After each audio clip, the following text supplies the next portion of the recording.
Pessoal, é o seguinte, hoje o assunto que a gente vai tratar é Bíblia, não é isso?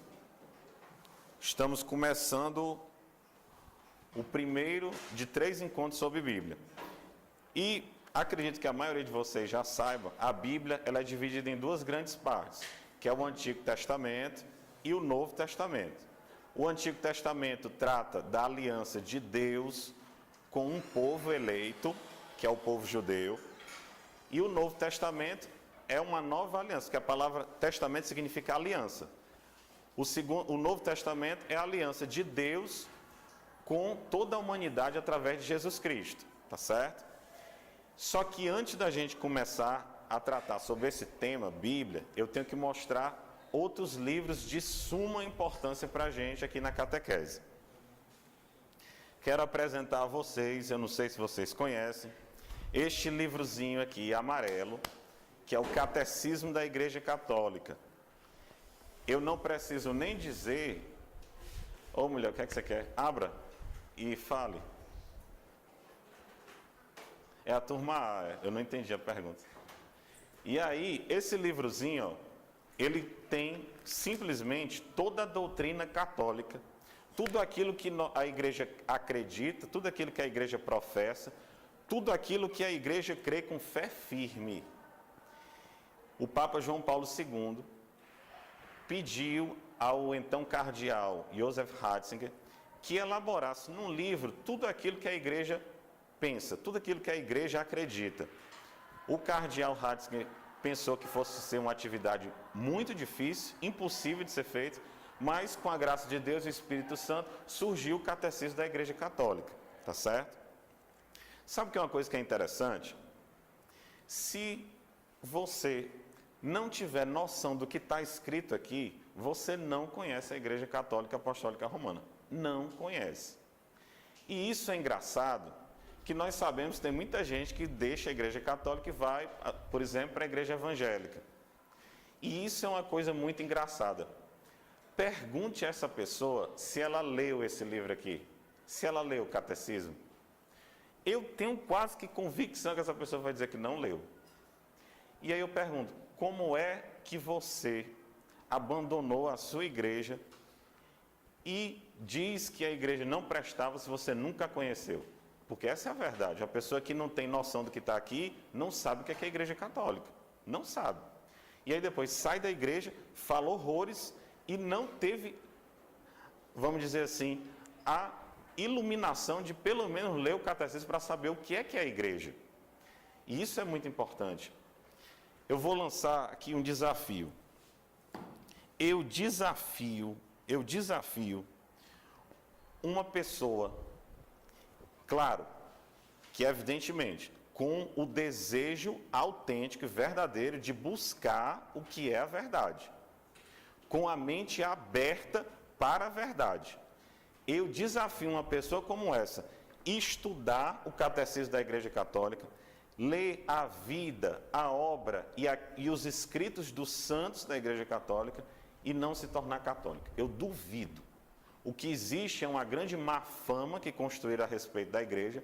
As pessoas rejeitam não a Igreja Católica, mas um simulacro do que é a Igreja Católica, um achismo do que é a Igreja Católica, e aí depois sai falando besteira por aí.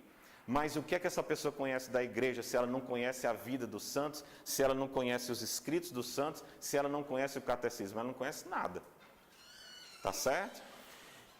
Tem até o Hugo que é o coordenador, ele tem uma frase muito interessante, ele diz o seguinte: católico que não estuda a sua igreja, vira protestante.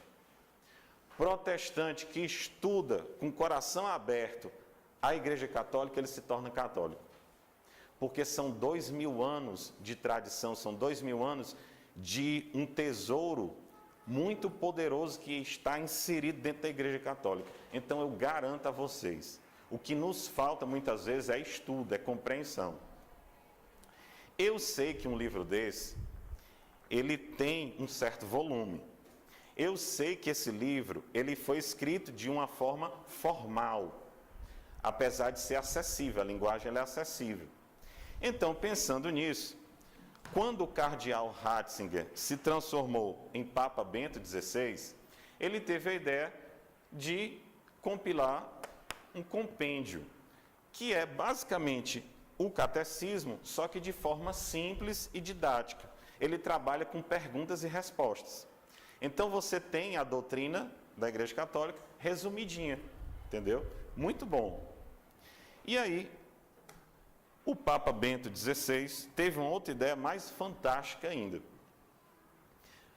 Diante das Jornadas Mundiais da Juventude, da necessidade de evangelizar os jovens, ele teve a ideia de fazer esse aqui que é o YouCat. A gente sabe que a palavra catecismo, né, ela é uma palavra às vezes carregada assim, de parece um negócio antiquado, né? E ele elaborou um catecismo jovem que ele é completamente, cheio de figuras, cheio de imagens, de dizeres dos santos, de dizeres de pessoas influentes na sociedade. Para vocês verem o nível de dinamicidade daqui, cada paginazinha tem um desenhozinho. Quando você passa a paginazinha, ele vai formando um desenho animado de um bichinho andando e pulando, entendeu? Para você ver assim o quanto eles foram atrás de fazer um material que fosse agradável, entendeu? E o YouCat, e por isso eu ia falar de você, Larissa, porque a Juliana estava aqui e me perguntou o seguinte: Daniel, o que é que você acha de eu dar um YouCat de presente para a Larissa? Eu disse: rapaz, essa ideia é maravilhosa. Não podia ter uma ideia melhor. E aí, o próprio nome YouCat, ele já é um negócio assim mais moderno. You vem do inglês de Young, juventude, né?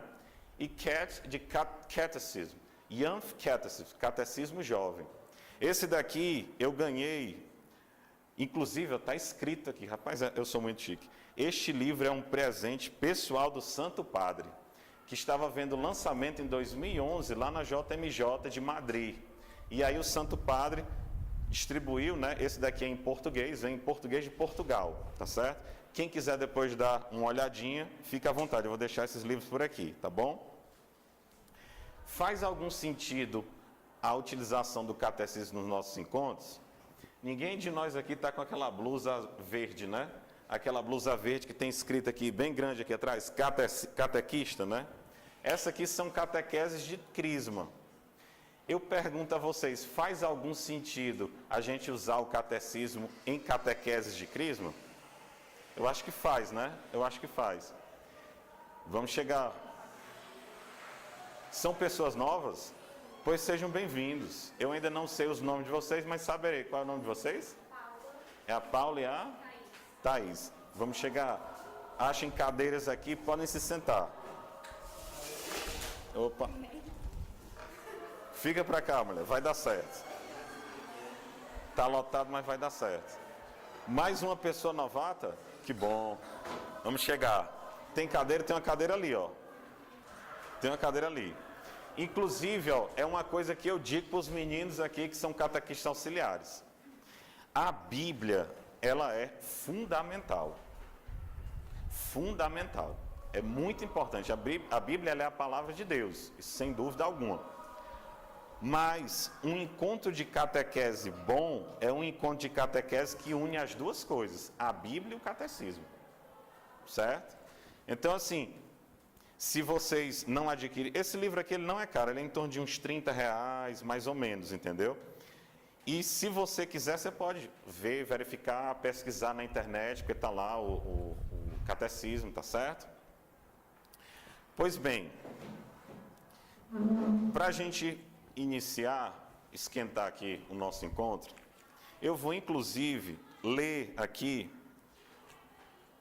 o YouCat, ele também é semelhante ao compêndio, ele trabalha com perguntas e respostas. Eu vou começar com a pergunta de número 4, e eu queria saber a resposta de vocês. Podemos descobrir a existência de Deus com a nossa razão? Podemos descobrir a existência de Deus com a nossa razão? Seja bem-vindo, Carlos. Vamos chegar. Vai ter cadeira. Se não tiver, você vai usar essa minha aqui. Sente-se, meu caro. Carlos, aproveita que você chegou, me responda uma coisa.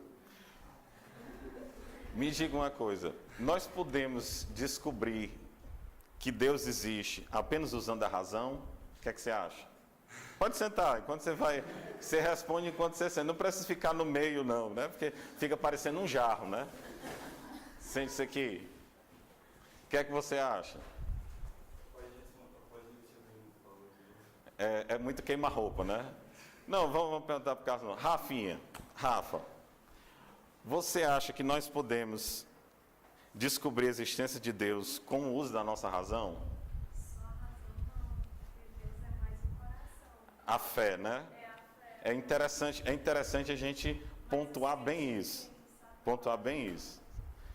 Vamos ver aqui. Vitor, nobre Vitor, queria saber de você. O que é que você acha? Você acha que podemos descobrir a existência de Deus com a nossa razão? A fé é evidente, né? Muitos de nós temos um encontro pessoal com Deus através da fé e a gente sabe que Deus existe à luz da fé. Isso é o mais comum. O que eu quero saber é o seguinte: à luz da razão a gente pode chegar a essa conclusão?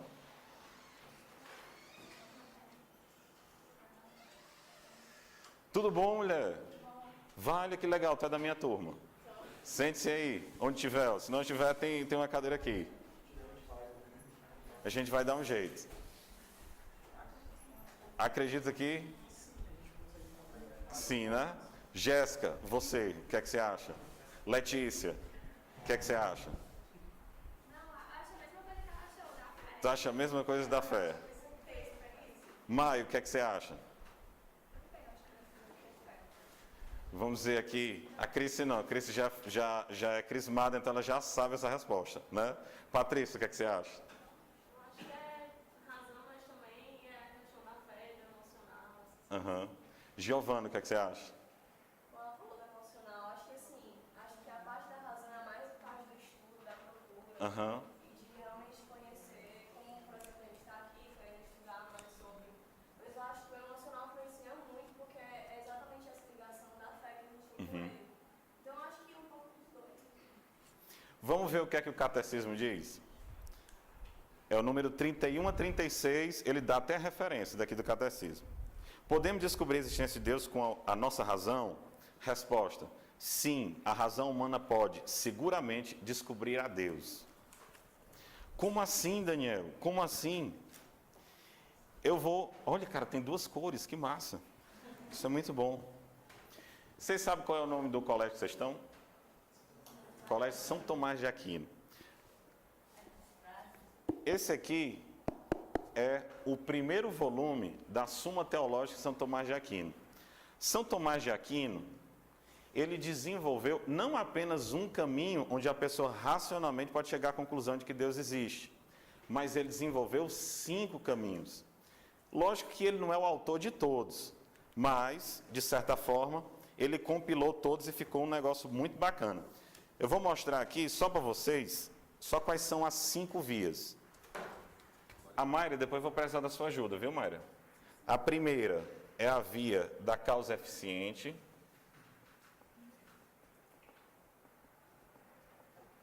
A segunda via é a via do movimento. A terceira é a via da contingência. A quarta é a via do grau em que se encontram as coisas.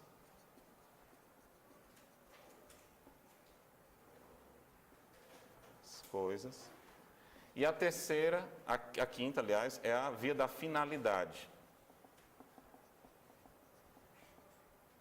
Ou o governo das coisas.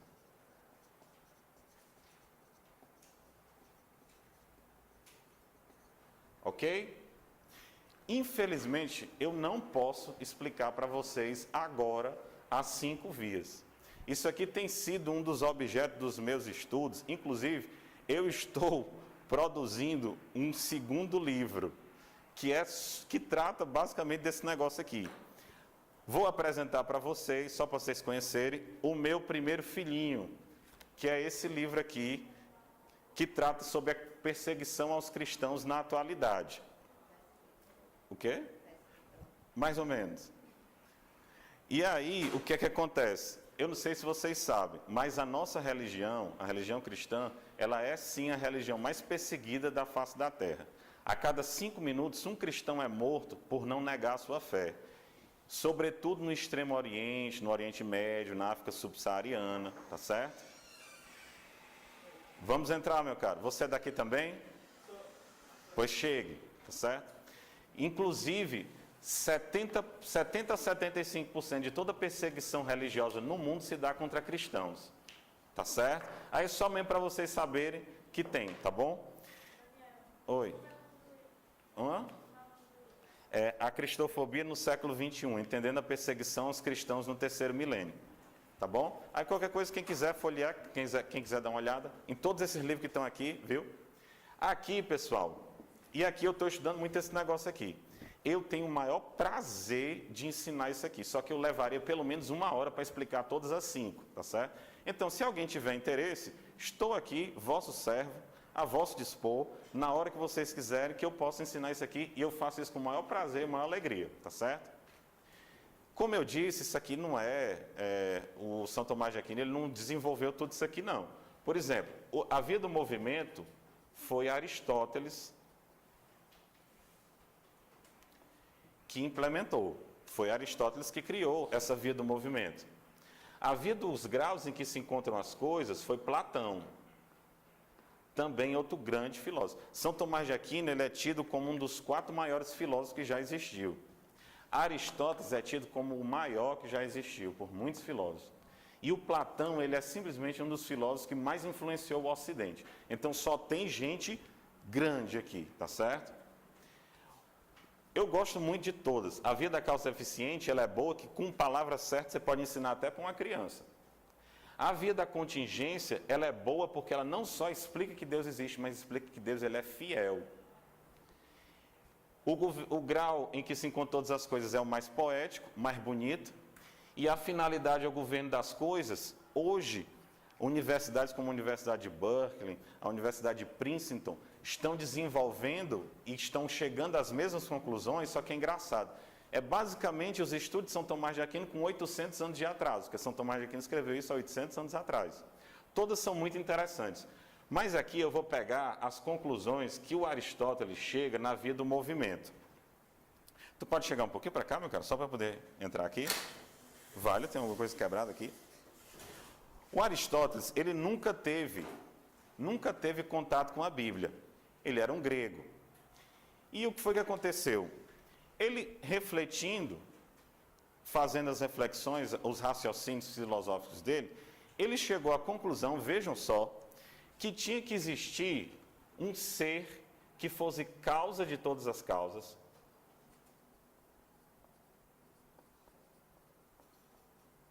E ele tinha que ter essas características aqui, ó. Ele tinha que ser espírito. Ele tinha que ser imutável. Ele tinha que ser simples. Ele tinha que ser eterno. E ele tinha que ser infinito. O que é mais impressionante disso aqui, é que uma coisa é a revelação, né? Deus se revelar, dizer isso para a gente. A gente chega a essas mesmas informações a partir do que a gente obtém na Bíblia. A espetacular e genial inteligência de Aristóteles fez com que ele chegasse à conclusão de que existisse um Deus com todas essas características, que é a característica do Deus da Bíblia. Espetacular inteligência de Aristóteles. Agora, qual é a questão? Aristóteles é um gênio, ele é simplesmente o maior filósofo que já existiu.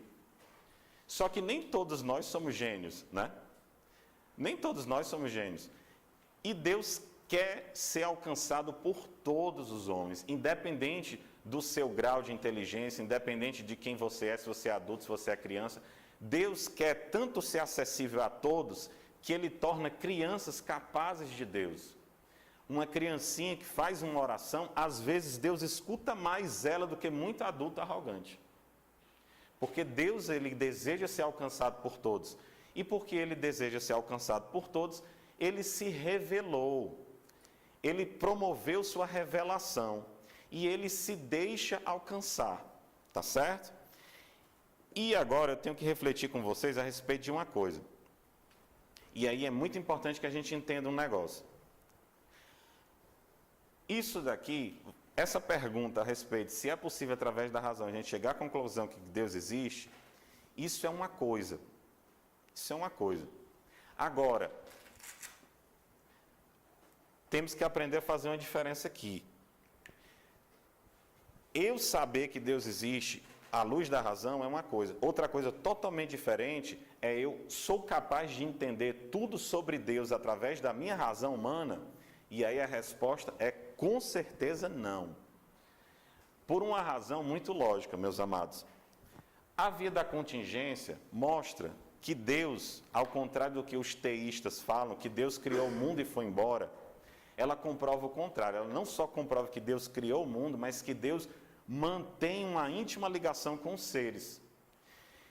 É como se Deus estivesse sustentando os seres na realidade. Imagina essa mesa aqui. Essa mesa, vamos supor que essa mesa seja realidade. Seja Deus segurando as coisas na realidade. Se eu tirar a mesa, o que é que acontece? Os objetos caem, né? Quando os objetos caem, seria como se as coisas caíssem no nada. Deus segura os seres com a sua existência. Ele segura os seres na existência. E Ele segura todos os seres. Significa que se eu estou falando aqui para vocês, é porque Deus está se concentrando em mim, está pensando em mim agora. Deus está se concentrando e está mantendo todo o universo na existência. Você pode dar uma ordem para o seu coração, o coração bata, o coração pare. Não pode fazer isso, né? Mas Deus está fazendo o meu coração bater.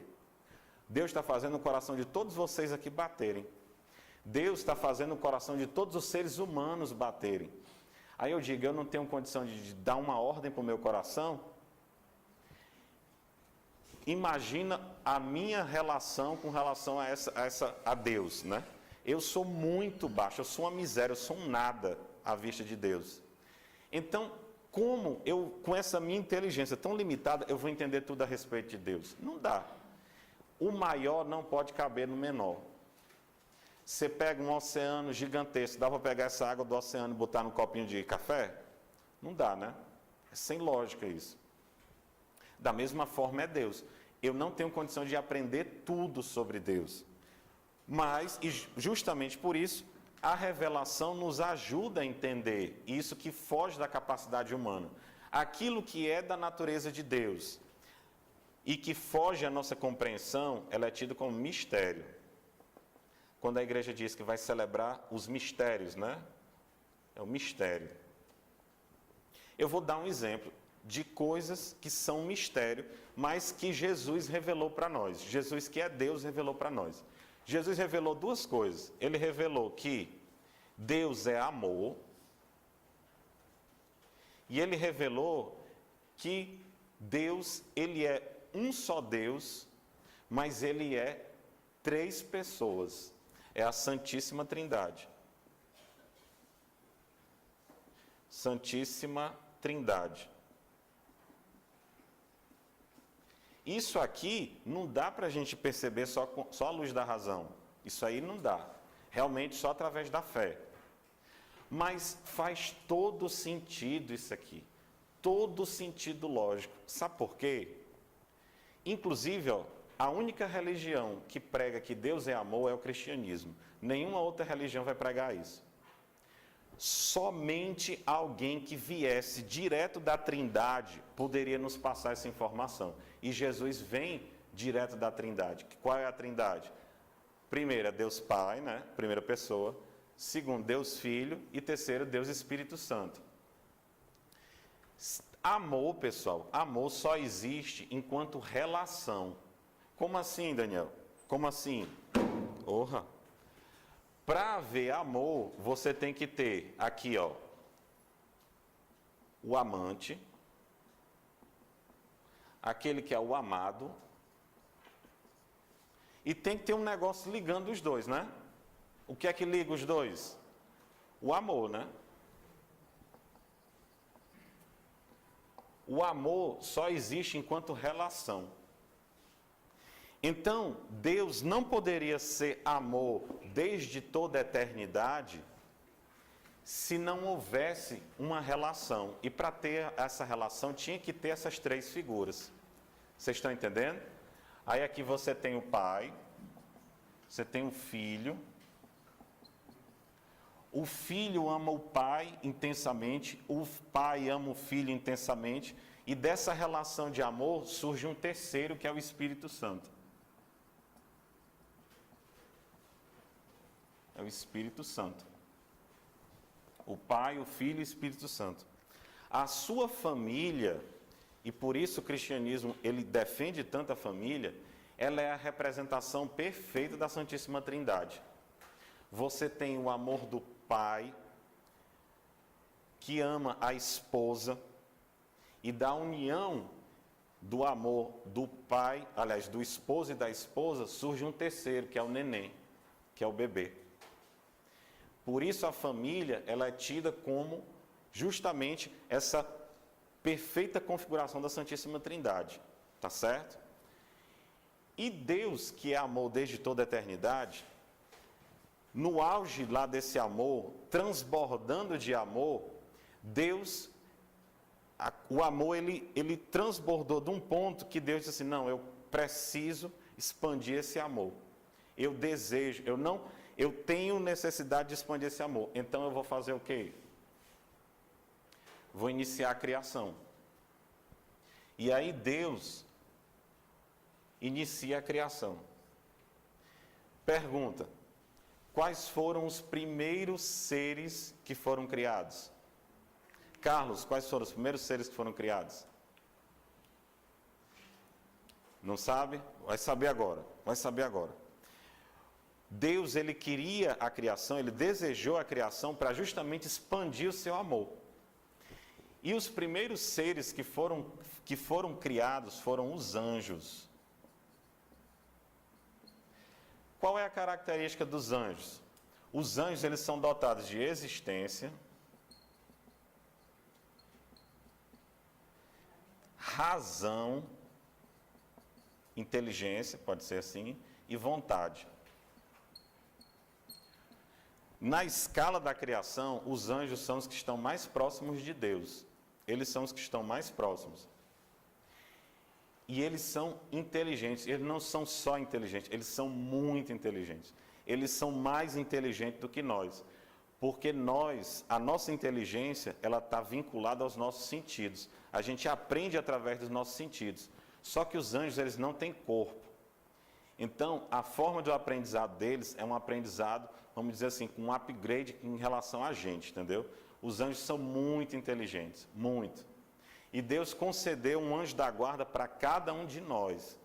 E muitas vezes a gente subaproveita esse anjo da guarda que Ele deu para a gente. Por isso que é importante, sim, a gente rezar todo dia para o nosso anjo da guarda. Todo dia. E se você não se liga que você tem esse ajudante que trabalha pra caramba para você, eu dou toque para você fazer isso. Essa semana mesmo eu passei por um aperreio. Eu sou oficial de justiça, eu cumpro mandado judicial nos presídios. E recebi um mandado, de repente, eu gosto muito, eu dou o maior valor, agradeço muito a Deus pelo fato de ser oficial de justiça, que é uma das melhores profissões que existe na face da terra. Eles lhe entregam uma quantidade de mandados para você cumprir, você dando cumprimento a essas metas, você resolve a coisa, né? Só que tem algumas responsabilidades. Entre elas, eu intimo para que as pessoas vão para as audiências. E como eu estou nos presídios, eu intimo os presos, intimo o presídio para levar o preso lá para a audiência, lá no fórum. E se tem uma coisa que a gente não pode perder, é a audiência. Porque senão aparece lá o juiz, o promotor, o defensor, cadê o réu? Ah, o réu não veio não. Por que é que não veio? Cadê a certidão do oficial de justiça? Vixe, não tem certidão aqui não. Aí vem com unhas e dentes para cima da gente. Por que é que o preso não veio? Aí, no dia da audiência, me ligam lá em casa. Aí diz: Daniel, tu intimou o mandado aqui da audiência do dia 8? Putz, cara, não acredito. Eu lembro que eu cumpri esse mandado. Rapaz, pois não está aqui nos autos, não. Putz, e agora, macho, o que é que eu vou fazer? Aí comecei a pensar, rapaz, eu não acredito que eu vou ter que pegar o carro, ir lá para Itaitinga, 27 quilômetros para ir, 27 para voltar, para não saber se eu ia resolver. Mas eu lembro que eu cumpri esse mandado, cara. Aí me veio uma luz, rapaz, liguei para uma pessoa que já não está mais nem lá, peguei o telefone de outra pessoa, porque você não consegue ligar para o CPPL4. Desista, você não consegue ligar para o CPPL4. E aí eu peguei e liguei para as pessoas que tinham, e nada, esse telefone não atendia. Aí eu tive uma ideia, rapaz, eu acho que um desses telefones aqui é o WhatsApp. Aí eu fui, peguei o WhatsApp, aí mandei um WhatsApp para a pessoa. Aí eu olhei assim, meu anjo da guarda, eu nem te peço tanta coisa. Por favor, vai lá e faz essa menina achar e ler esse negócio e me responder agora. Rapaz, quando foi assim, aí ela me respondeu, aí eu disse, Raíssa, está na listagem dos preços que vão para o fórum, fulano de tal dos Anzóis, aí ela olhou, tá na listagem, pronto, resolveu o problema. Aí eu não tive que ir, tá tudo resolvido, tudo se resolveu com esse negócio. Eu nunca vou esquecer quando eu era pequeno, assim, um adolescente, eu passava férias em Morada Nova, e lá é cheio de ladeira. E eu andando aqui com a minha bike, e com o meu primo na garupa, e descendo uma ladeira. Cara, foi muito estranho isso que aconteceu, e eu atribuo ao meu anjo da guarda. Gente, as pessoas caem de bicicleta, mas elas caem quando se desequilibram, não é não? Cara, foi muito estranho isso que aconteceu comigo. Eu não me desequilibrei, mas eu estava no chão. Eu caí no chão e o meu primo aqui do lado. No mesmo segundo, passou uma Hilux zona assim, ó, passando. Ou seja, os anjos da guarda da gente trabalham pra caramba, você pode não enxergar. Há algumas pessoas que Deus dá a graça de enxergar, daqui a pouco eu falo de algumas delas. Mas reze toda a vida para o seu anjo da guarda, você não sabe o desperdício que você faz na sua vida deixando o seu anjo da guarda ocioso, viu? Isso é um desperdício muito grande. E Deus criou um para cada um de nós. O seu anjo da guarda, ele não vai servir a outra pessoa, vai ser só você, tá certo? Aí aconteceu o seguinte, a quarta via, ela parte da noção de que Deus criou as obras da criação. Deus não criou nada igual um ao outro. Por exemplo, nós, seres humanos, não tem um igual a mim. Igual a mim, não. E Deus, ele distribuiu virtudes e qualidades de forma distinta. Já prestaram atenção que entre nós, homens, tem pessoas que são mais inteligentes do que as outras? Tem pessoas que são mais bonitas do que as outras, não é verdade? Não tem isso, né? Tem pessoas que são mais bondosas do que as outras pessoas, que são mais generosas. Deus, ele distribuiu as qualidades de forma diferente entre nós. E isso na criação como um todo. Você vai ver as plantas são assim, os minerais são assim, e os anjos foi da mesma forma. E aí, teve um anjo em especial, cujo nome é Lúcifer, que justamente o nome dele vem de luz, né?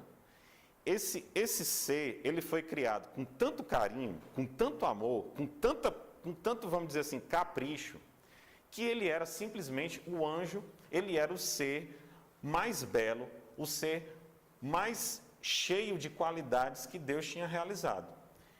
E aí o que é que acontece? Se eu não responder essa pergunta, vocês me lembrem para eu responder, tá certo? Me lembrem para eu responder. Por que é que nós não vemos Deus face a face agora? Tá certo? Os anjos, assim como nós hoje, passaram por um período de prova. Assim como hoje a gente não vê Deus e a gente está sendo testado no nosso amor com relação a Deus, os anjos também passaram por isso.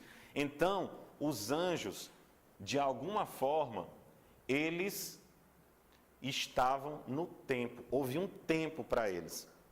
E o Lúcifer, justamente porque não se via, né, não se via Deus face a face, por ser tão cheio de qualidades, ele começou a botar minhoca na cabeça dos outros anjos, querendo se passar por Deus, querendo ele mesmo ser Deus.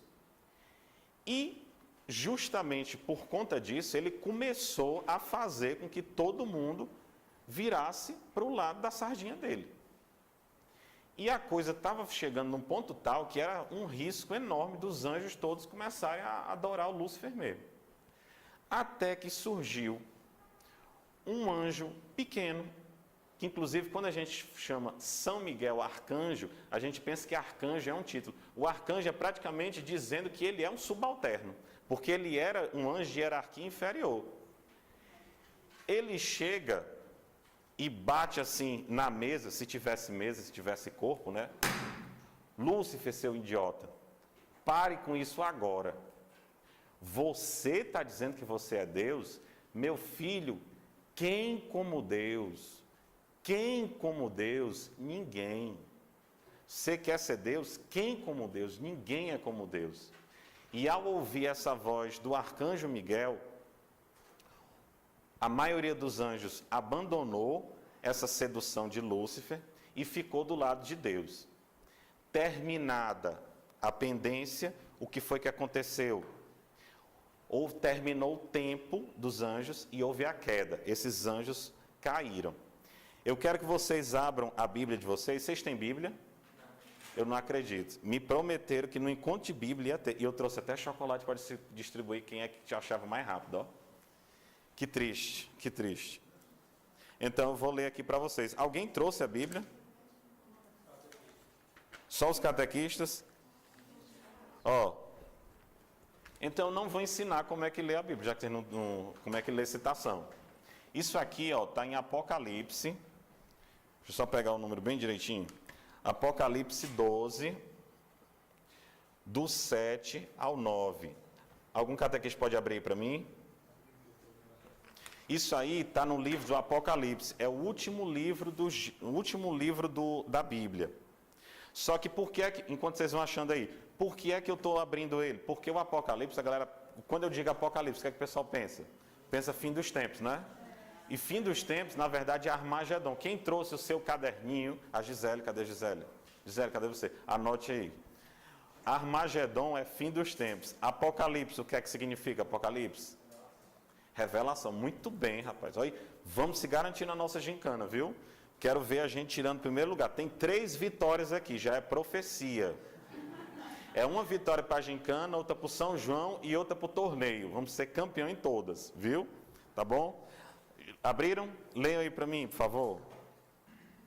Houve uma batalha no céu. Miguel e seus anjos tiveram de combater o dragão. Para aí, só um minutinho. Como é que era essa batalha? Me diga como é que era essa batalha. Se os anjos não têm corpos. Como é que era essa batalha? Essa batalha é uma batalha de ideias. De ideias. Continua aí. Continua aí. O dragão e seus anjos travaram o combate, mas não prevaleceram, e já não houve lugar no céu para eles. Foi então precipitado o grande dragão, a primitiva serpente chamada demônio Satanás, o sedutor do mundo inteiro. Foi precipitado na terra e com ele seus anjos. Pronto, para aí. O desgraçado do Lúcifer caiu e foi precipitado aqui na terra. Aí o que acontece? Esse imbecil, o que é que acontece com ele? Ele foi derrotado por Deus.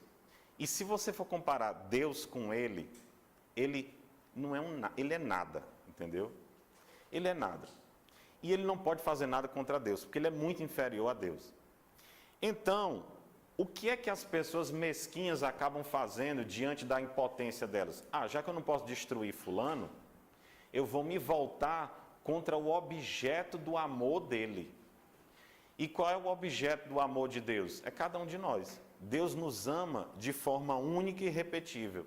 Então, esse sacana, agora, o divertimento dele é tentar fazer com que nós possamos aderir à rebelião dele contra Deus. Essa é a finalidade dele. Isso é o que ele mais almeja. É dizer o seguinte, eu não pertenço a Deus não, mas eu provo que você e você também não pertencem. Essa é a vida dele e a gente vai já dar uma lida a respeito disso, tá certo? Como eu disse, essa batalha de ideias, Satanás tenta fazer com que a gente se perca, mas ele é um cachorro amarrado. Ele não pode tocar e nem arranhar a nossa liberdade, assim como Deus também não arranha, nem sequer arranha a nossa liberdade. A única coisa que ele tem de poder, que ele pode fazer, é fazer uma sugestão, dar ideias, porque o que ele tem capacidade de fazer é isso. Chegar para o Cícero e dizer assim, Cícero, vai lá, macho, vai lá, mano. Você vai ser feliz, faz isso, tal. E aí a pessoa, na sugestão, às vezes, não é nem um demônio, não. A própria pessoa mesmo, com as suas inclinações, vai e faz a besteira. Mas às vezes ele chega, dá um apoio, dá uma ajuda, entendeu? Ah, meu Deus, sem Bíblia, vamos falar. Primeiro livro da Bíblia. Qual é o nome do primeiro livro da Bíblia? Qual é o nome do último livro da Bíblia? Que significa o quê? Revelação. Muito bem, eu já ouvi um Armagedon, mano. Como é que pode uma coisa dessa? Fim dos tempos. Olha só. No princípio, Deus criou o céu e a terra. A terra estava sem forma. E vocês catequistas me ajudam, que minha garganta não vai aguentar, não. Aí vocês acompanham. Vai lendo, Maio. Muito bem. No princípio, Deus criou os céus e a terra. A terra estava informe e vazia. As trevas cobriam o abismo e o Espírito de Deus pairava sobre as águas. Deus disse, faça-se a luz, e a luz foi feita. Deus viu que a luz era boa e separou a luz das trevas. Deus chamou a luz de dia e as trevas noite. Sobreveio a tarde depois da manhã. Foi o primeiro dia. Deus disse, faça-se um firmamento entre as águas e separe ele uma das outras. Deus fez o firmamento e separou as águas que estavam debaixo do firmamento daqueles que estavam por cima. E assim se fez. Deus chamou o firmamento os céus. Sobreveio a tarde depois da manhã, foi o segundo dia. Deus disse que as águas que estão debaixo dos céus se ajuntem no mesmo lugar e apareça o elemento árido. E assim se fez. Onde é que tu tá? 10. No 10. Pula aí para o 24. Deus disse, produz a terra seres vivos, segundo a sua espécie, animais domésticos, répteis e animais selvagens, segundo a sua espécie. E assim se fez. Pode continuar. Deus fez os animais selvagens. Deus fez os animais selvagens segundo a sua espécie, os animais domésticos igualmente, e da mesma forma todos os animais que arrastam sobre a terra. E Deus viu que isso era bom. Então Deus disse, Olha só. Preste atenção no verbo que ele vai usar. Então Deus disse, façamos. Foi o quê? Plural ou singular? Plural. Santíssima Trindade. Eu apaguei, né? Tá aqui. Plural. Façamos o homem. Vai lá. Então Deus diz, façamos o homem a nossa imagem e semelhança, que ele reine sobre os peixes do mar, sobre as aves do céu, sobre os animais domésticos, sobre toda a terra, e sobre todos os répteis que se arrastam sobre a terra. Olha uma reflexão que a gente pode tirar filosoficamente aqui do Gênesis. Os anjos, eles são dotados de existência, razão e vontade. Vontade é a capacidade de escolha. Os minerais, eles são dotados de existência e de corpo. O ouro, ele tem corpo. Essa cadeira aqui tem corpo. Esse chão tem corpo. É o que os minerais eles são dotados. As plantas, existência, corpo e um elemento magnífico, que é a vida. Faltou os animais, né? Foi mal. Ó. Os animais, ó, existência, corpo, vida e sentidos. Sentidos. Tato, olfato, audição. E o homem? O homem, ele é a cereja do bolo da criação. Porque o homem, ele é o resumo da criação. Porque nós temos tudo que a criação tem. O homem tem existência, o homem tem razão, o homem tem vontade, ele tem corpo, ele tem vida, ele tem sentidos. Se fosse um bolo a criação, nós seríamos a cereja. Então, combine comigo. Se nós somos a imagem e semelhança de Deus, o amor que Deus tem por essa criatura é um amor que supera o amor de todos os outros seres criados. Não tem como haver comparação, porque justamente a gente se tornou, pela graça de Deus, o ápice dessa criação. Nós estamos abaixo dos anjos, porque os anjos eles têm uma natureza mais parecida com a natureza de Deus, espírito, mas nós temos alma, que é imortal. tá certo? E aí, Deus cria o homem. Vamos passar aqui. Oi. Os anjos, eles são espírito. Eu vou ser muito sincero. Tem gente que arrisca fazer a diferença entre espírito e alma. Eu não vou fazer isso porque eu não quero falar besteira, entendeu? Eu quero falar só o que eu tenho certeza. Depois eu posso ver direitinho a diferença entre espírito e alma, viu? Tá bom? Eu prefiro não entrar nessa. Eu posso chutar, eu posso dizer o que eu aprendi. Mas como eu não tenho certeza, eu só quero dizer o que eu tenho certeza para vocês, tá bom? Ó. Vamos aqui, ó. O 15, ó. O Senhor Deus tomou o homem e colocou no jardim do Éden para cultivar o solo e o poder guardar. Deu-lhe este preceito. Depois que já criou a mulher. Eu vou ter que passar porque a gente não tem tempo. Deus vai criar a mulher da costela. A costela tem um significado muito importante. A costela é do lado. Isso significa que a mulher, ela não foi tirada da cabeça para ser superior ao homem, ela não foi tirada dos pés para ser inferior ao homem. Ela foi tirada da costela porque ela foi tirada do lado. Por quê? Porque homens e mulheres são iguais em dignidade diante de Deus. Obviamente, há papéis diferentes, mas são iguais em dignidade. Há papéis diferentes. O homem não dá a luz, a mulher dá a luz, entendeu? Isso é uma diferença, mas em termos de dignidade é a mesma coisa. Aí depois que já criou o homem e a mulher, o Senhor Deus tomou o homem e colocou no jardim do Éden para cultivar o solo e guardar. Deu-lhe este preceito: podes comer, preste atenção nisso aqui, ó. Olha o que é que Deus vai dizer, ó. Adão, Eva, vocês podem comer do fruto de todas as árvores do jardim do Éden, para cultivar e guardar. Pode comer todas elas, mas não comam do fruto da árvore da ciência do bem e do mal, porque no dia em que deles comeres, morrerás indubitavelmente. O Senhor Deus disse: não é bom que o homem esteja só. Aí aqui vai fazer, né, a Eva. Então o Senhor mandou o homem, vou pular isso aqui. A culpa original, olha, pronto. A serpente era o mais astuto de todos os animais do campo que o Senhor Deus tinha formado. Ela disse à mulher, a serpente, vocês sabem, aquela serpente lá do Apocalipse, o Satanás. A serpente chega para Eva e diz o seguinte, ó: é verdade que Deus o proibiu de comer de toda a árvore do jardim?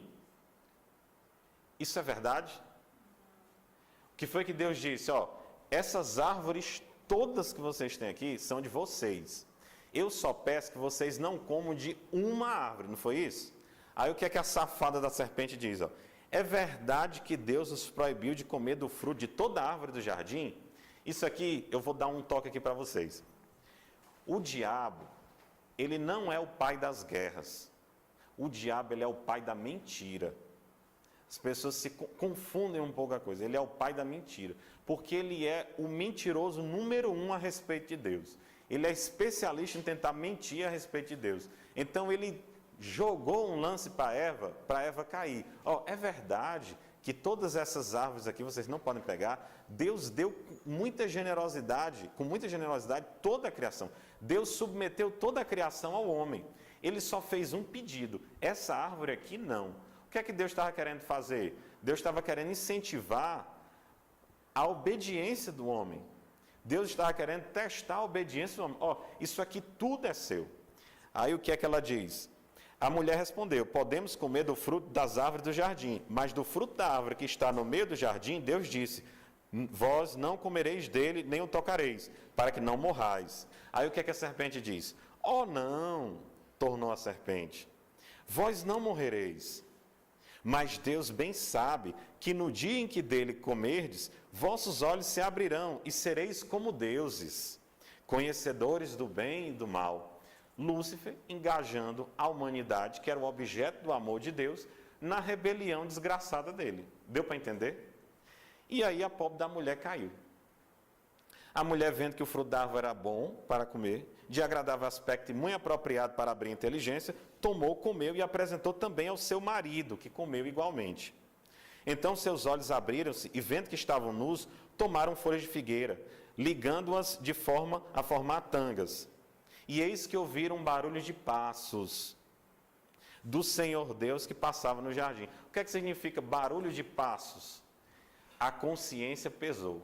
Eles viram que tinham feito besteira. O homem e sua mulher esconderam-se da face do Senhor Deus no meio das árvores dos jardins. Mas o Senhor Deus chamou o homem e perguntou: onde estás? E ele respondeu: ouvi o barulho dos vossos passos no jardim, tive medo porque estou nu e ocultei-me. O Senhor Deus disse: quem te revelou que estavas nu? Terias porventura comido do fruto da árvore que eu havia proibido de comer? O homem respondeu: a mulher que puseste do meu lado apresentou-me esse fruto e eu comi. O Senhor Deus disse à mulher: por que fizestes isso? A serpente enganou-me, respondeu ela, e eu comi. Olha que coisa interessante. Nenhum deles chega para Deus e diz assim: oh Deus, por favor, me perdoa, eu vacilei contigo. Não, o que é que ele faz? Eu não, Senhor, foi ela. Entendeu? Jogou a batata quente para a mulher. A mulher: mulher, foi você que disse? Não, eu não, a serpente. Entendeu? E essa falta de humildade e esse problema, esse desejo, esse orgulho acabou gerando o que gerou. Aí o que foi que aconteceu? Ó? O Senhor Deus disse à mulher: então o Senhor Deus disse à serpente: porque fizeste isso, será maldito em todos os animais domésticos, das feras do campo, andarás de racho sobre o teu ventre, tal. Aí ele diz assim: ó, porei o ódio entre ti e a mulher, entre a tua descendência e a dela, e esta te ferirá a cabeça, e tu lhe ferirás o calcanhar. Essa é uma passagem muito importante da Bíblia. Deus vai dizer o quê? Ó? Porei ódio entre ti e a mulher. Qual é o nome desta mulher? De onde veio essa perdição? Eva. Deus está prometendo que vai ter uma mulher que vai reverter isso aqui. Que vai reverter isso aqui. Vai ser o contrário da Eva. Como é que é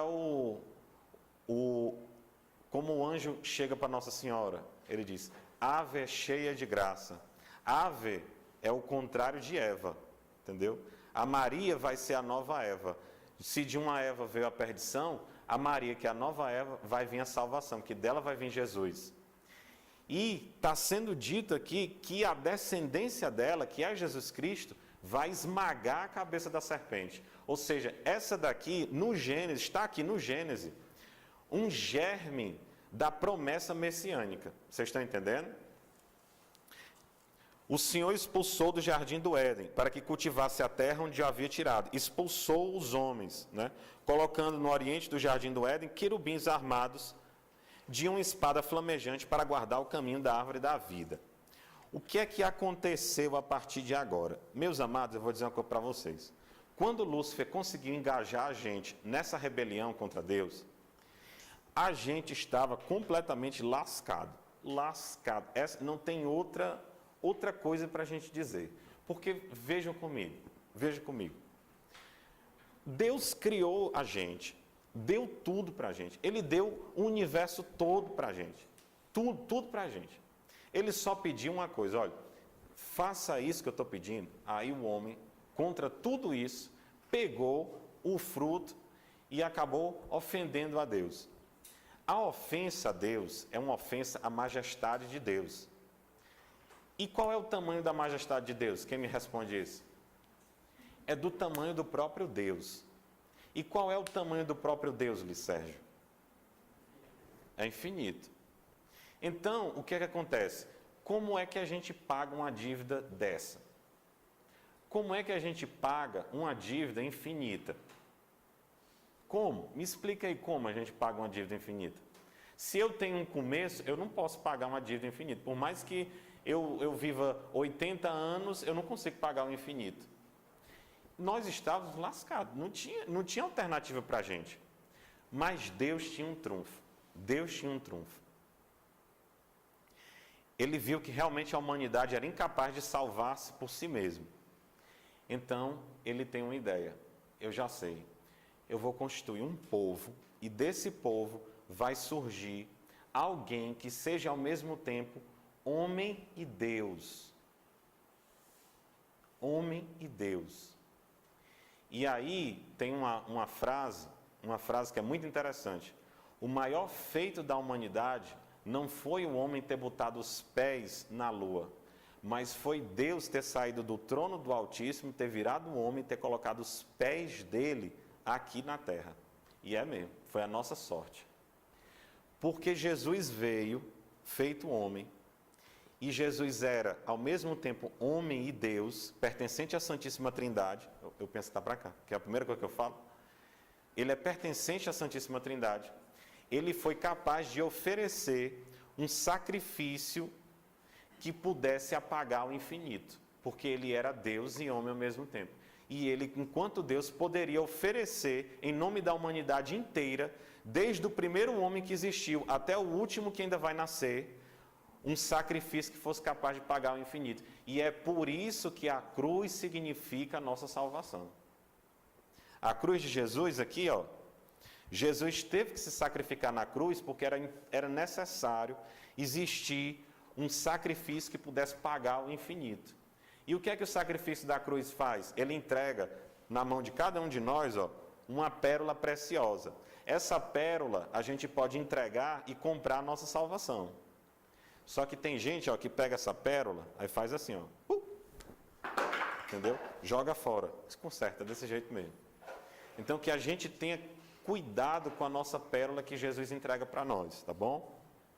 E aí a humanidade daqui a pouco quando a gente já falando dos profetas, a gente fala mais especificamente sobre isso. Aí a humanidade foi indo de mal a pior, Vocês já ouviram falar da Torre de Babel? O que foi que aconteceu? O homem disse assim, não, olha a arrogância do homem. Rapaz, mas depois que um homem se despeça de Deus, menino, só tem baixaria para homem. Sério. Nós sem Deus, nós somos capazes de nos tornar canalhas. É uma coisa assim horrível. E aí os homens distantes de Deus começaram a dizer, não, nós podemos alcançar o céu sem a ajuda de Deus. Aí começaram a construir uma torre para atingir os céus. Isso daí é conhecido como Babel. Eu não vou dar aqui o negócio que vocês estão sem Bíblia, ó. Toda a terra tinha uma só língua e servia-se das mesmas palavras. Alguns homens, partindo para o Oriente, encontraram a terra de Senar. Na planície estabeleceram e disseram, vamos fazer tijolos, cozamos no fogo. Servindo dos tijolos, fizeram argamassa. Depois disseram, vamos e façamos para nós uma cidade, numa torre cujo cume atinge os céus. Tornemos assim célere o nosso nome, para que não sejamos dispersados pela terra. Mas o Senhor desceu ao ver a cidade da torre que construiu os filhos dos homens. Eis que são um só povo, disse ele, e falando uma só língua. Se começar assim, nada futuramente os impedirá de executar todos os seus empreendimentos. Vamos, desçamos, olha, Deus fala no plural mais uma vez, para confundir a linguagem, de sorte que já não compreendam o que um outro fala. Foi dali que o Senhor dispersou da face da terra e cessaram a construção da cidade. Por isso chamaram o nome de Babel, porque ali o Senhor confundia a linguagem de todos os habitantes da terra. Isso é muito interessante, ó. O Antigo Testamento ele vai ter sempre uma ligação muito forte com o Novo. Aqui, na arrogância, no pecado, a humanidade se dispersou e começou a haver confusão nas línguas. Quando Jesus vem, cumpre a sua missão, ensina o Evangelho, morre na cruz, ressuscita, nos salva e ascende ao céu, ele vai deixar a igreja. E a igreja vai nascer num dia específico, que é o dia de Pentecostes. Dia de Pentecostes, é o dia do nascimento da igreja. Aí eu vou ler agora para vocês o que é que vai acontecer no Pentecostes. Enquanto isso, alguém sabe o que significa a palavra católico? Alguém responde. Bia, o que é que significa a palavra católico? Não sabe?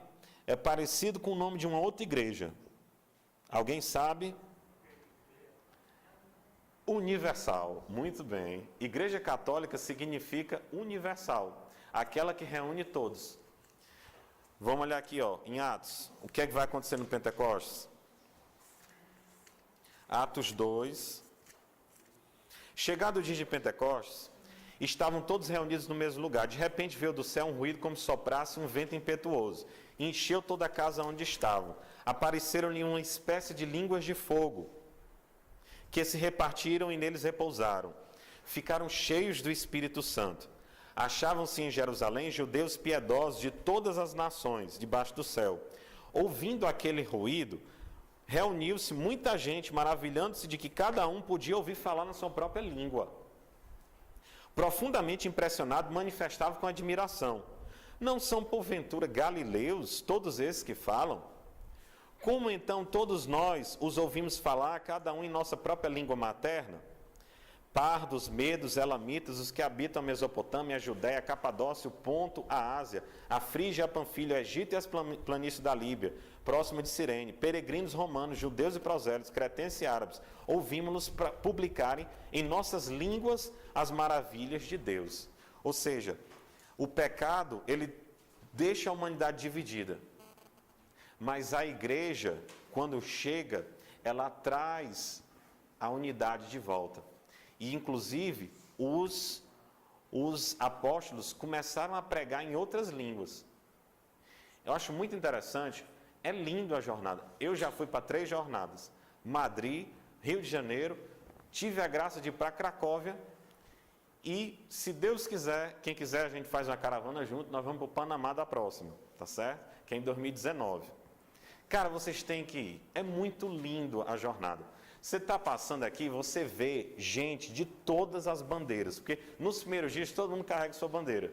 Aí você fica olhando, meu Deus, cara, que bandeira é essa? Aí o cara vai dizer, que bandeira é essa aí, meu filho? Não, é Trinidade e Tobago.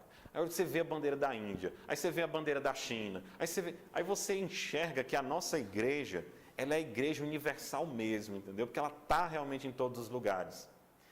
Se você vai ver, só a igreja católica consegue fazer uma coisa dessa. Ninguém acredita quando eu digo, mas é sério.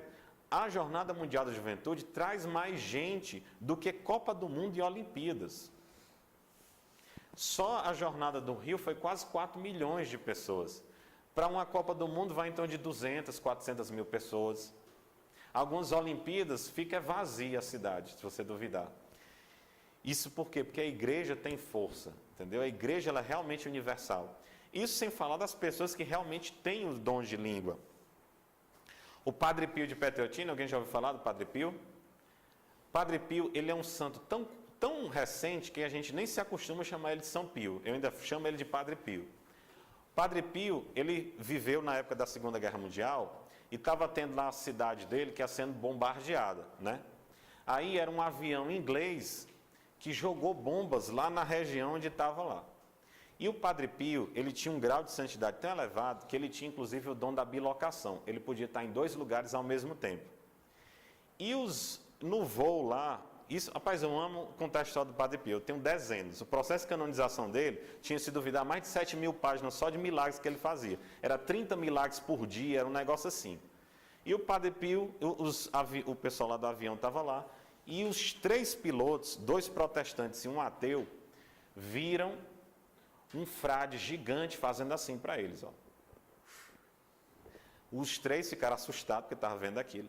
E eles viram que na hora que eles estavam arremessando as bombas, eles viram um frade voando, pegando essas bombas e arremessando num lugar que era inabitado.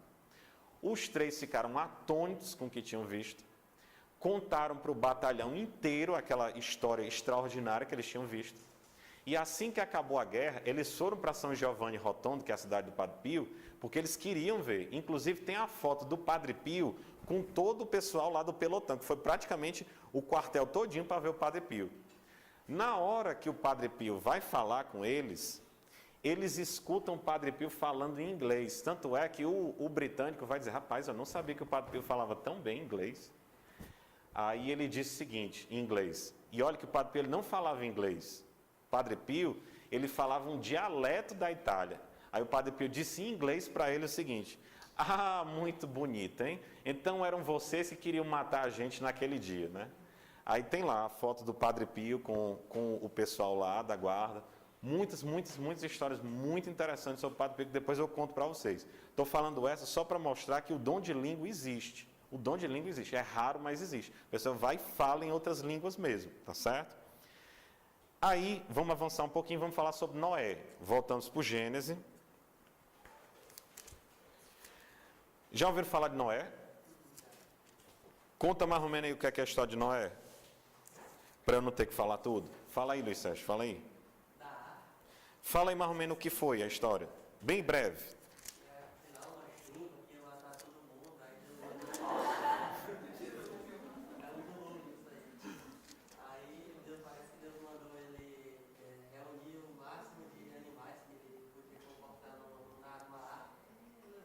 Ó, a humanidade distante de Deus, rapaz, estava, desculpa a palavra, mas não tem outra coisa para dizer, estava uma putaria só.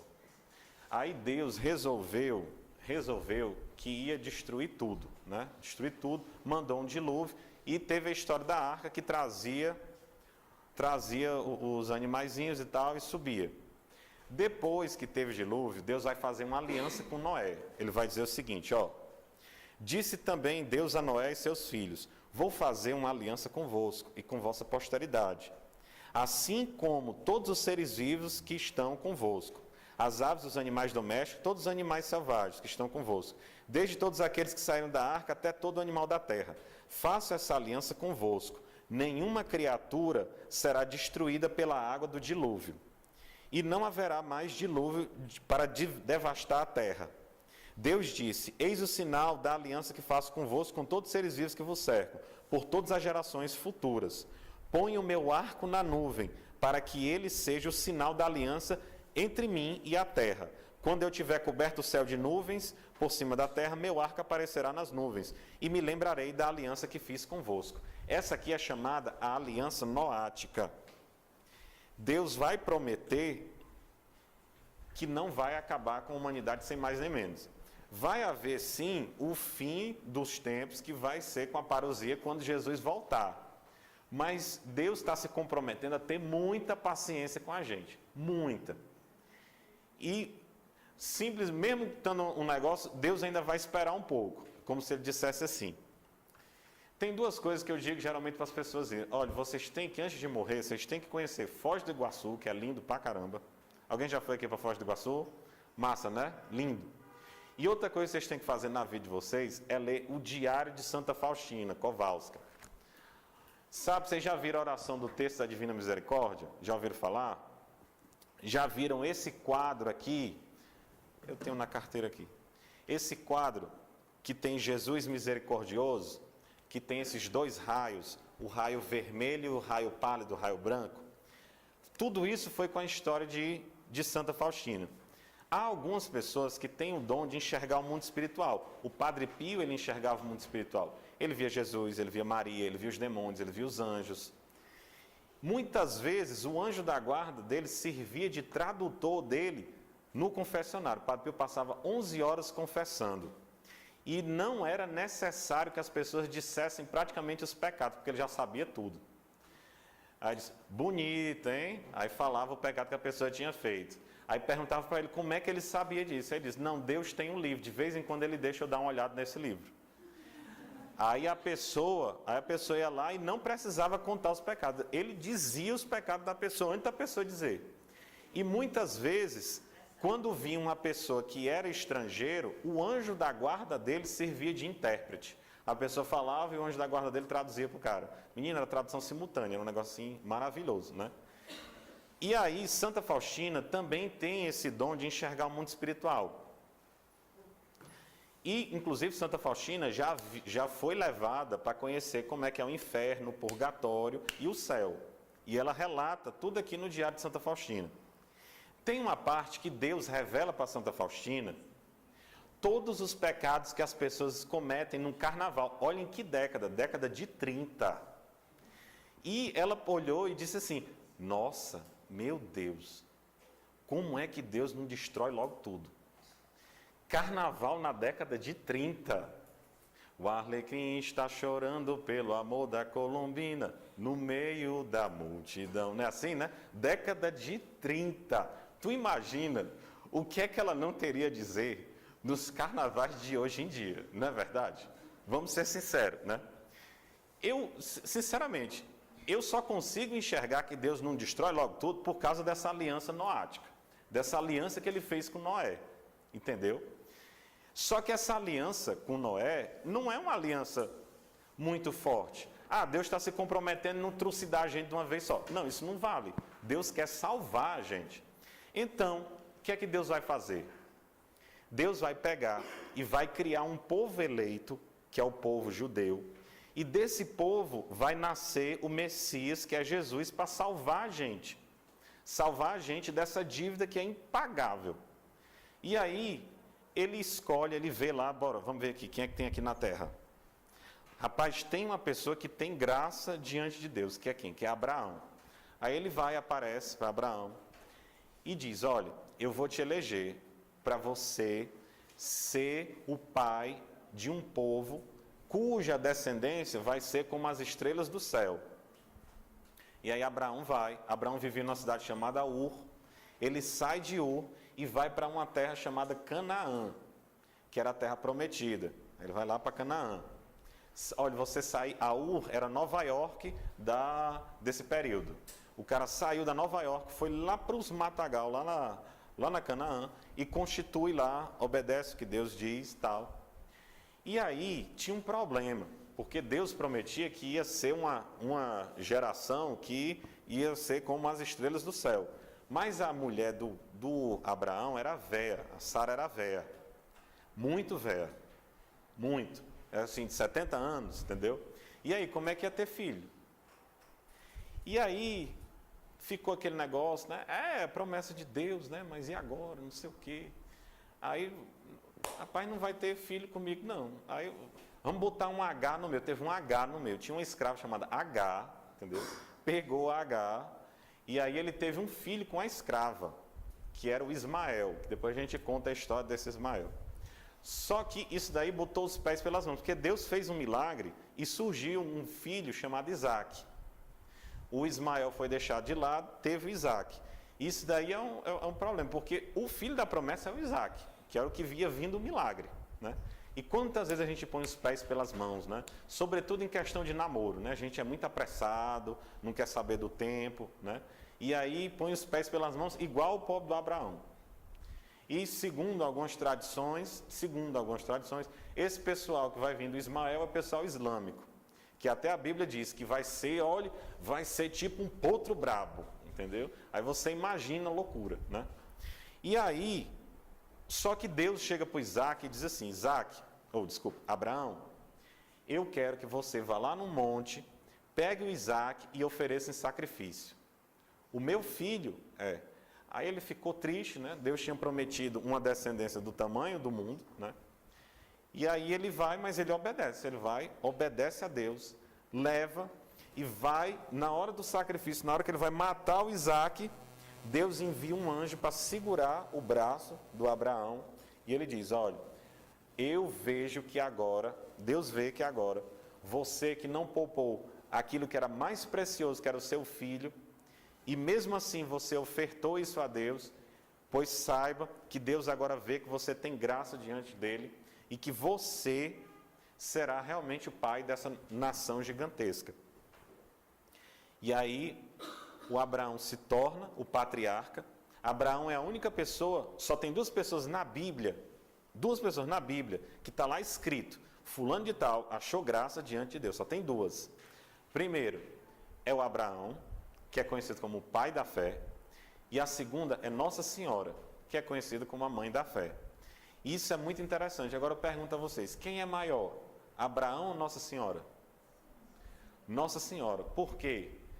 Porque ela recebeu o próprio Jesus, foi digna de receber o próprio Deus no seu ventre. Nossa Senhora foi o trono, foi o sacrário de Jesus. Então, se você for ver, uma pessoa que é o trono de Deus é um negócio pesado, né? É um negócio pesado.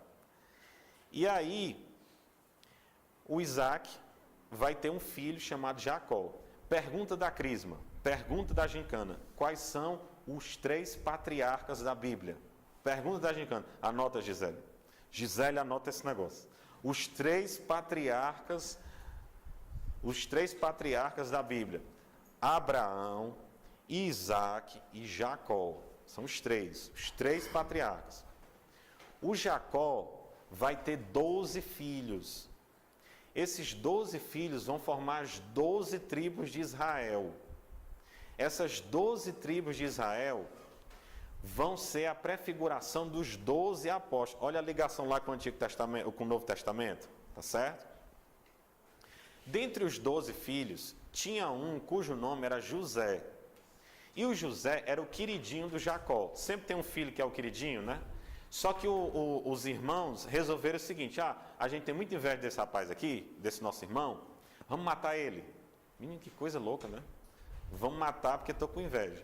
Só que aí teve um que teve mais cabeça e disse assim: rapaz, não vamos matar não, vamos vender. Vamos vender, vamos matar não, vamos só vender. Aí foram lá, venderam para uma galera de caravana que estava indo para o Egito. Venderam o José para o Egito. Aí lá vai o José para o Egito. Chegou lá no Egito, esse pobre era escravo. Só que ele era tão competente que o dono dele transformou ele no chefe da casa. Quando o dono não estava, era ele que, basicamente, quem mandava, entendeu? E aí, uma certa vez, o faraó do Egito teve um sonho muito maluco. Ele viu umas vacas magras comendo umas vacas gordas. E quando teve esse negócio, ele ficou doido. Rapaz, o que é esse sonho? O que é isso que eu estou pensando? E nenhum sacerdote dizia para ele o que era esse sonho. Um belo dia, aparece o José, e o José, sob a luz de Deus, ele esclarece para o faraó o que era esse sonho. Olha, são 7 vacas gordas que representam 7 anos de muita fartura para o Egito. Essas 7 vacas magras que estão comendo essas vacas gordas, essas vacas simbolizam 7 anos de penúria que vai passar aqui no Egito. Então eu aconselho o senhor que o senhor, nesse período de 7 anos de fartura, guarde um estoque para aguentar esses 7 anos de penúria. O faraó viu que tudo isso que José estava falando era verdade. Salvou-se o Egito por causa dessa interpretação. E aí, o menino entrou nas graças do faraó. E era simplesmente como se fosse o primeiro ministro do Egito. Na hora que o faraó não estava, quem mandava era José. Aí teve uma fome lá na terra de Canaã. Os irmãos dele e o Jacó fugiram para o Egito, tentando ver se tinha uma vida melhor. E aí, depois de idas e vindas, o José perdoa os irmãos. E os irmãos passam a compor o Egito. Só que depois da morte do faraó e depois da morte de José, a galera não conhecia José. E aí olharam para ele: ei, irmão, que essa arruma de hebreu aqui que está empestando o Egito. Não, escraviza esse pessoal, daqui a pouco eles estão mandando na gente. E os hebreus foram escravizados. E aí vai surgir uma figura que vai ser o libertador do povo hebreu. Qual é o nome dele? Moisés. Rapaz, vocês são feras. Não, Larissa, esse pessoal aqui não é fera? Esse pessoal é fera. Moisés. Cadê o Cícero? Cícero gosta muito de um vídeo. A Briba diz, já viu? Moshe. Depois dá uma olhada nesse vídeo, a Briba diz. Abram aqui, ó. Como se vocês tivessem Bíblia. Puxa, você se prepara para um encontro de Bíblia, não tem Bíblia, né? Êxodo 3, 1 a 4. Olha só, olha que interessante. Êxodo 3, 1 a 4. Vocação de Moisés. Moisés estava lá, pastando, né? Pastando.